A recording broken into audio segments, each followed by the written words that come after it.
দীপক মিত্রের বাদু সর্পোদ্যানে চূড়ান্ত অবহেলায় রাখা হয় সাপেদের। গত নভেম্বরে এই মর্মে অভিযোগ জমা পড়ে সেন্ট্রাল জু অথরিটির কাছে। 3 সদস্যের প্রতিনিধি দল সর্পোদ্যান ঘুরে যে রিপোর্ট দেন তাও দীপক মিত্রের বিরুদ্ধে যায়। ব্যাখ্যা চাইতে গত 20 জুলাই তলব করা হয় দীপক মিত্রকে, কিন্তু হাজিরা এড়ান দীপক বাবু। এরপরই বাদু সর্পোদ্যান বন্ধের নোটিশ ইস্যু করেছে সেন্ট্রাল জু অথরিটি। অভিযোগের তো কারণ কিছু নেই, আক্রোশ।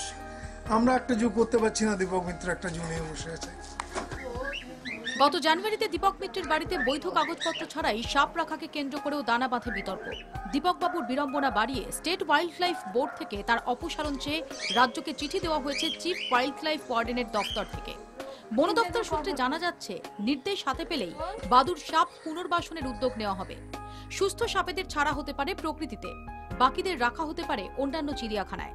রেকগনাইজেশন ক্যান্সেলেশনের কথা বলেছে, বলেছে তুমি ফার্দার অ্যাপ্লাই করো, তো অ্যাপ্লিকেশন পাঠিয়ে দেবো। দীপঙ্কর দাস ও মৌপিয়া নন্দীর রিপোর্ট, 24 ঘন্টা।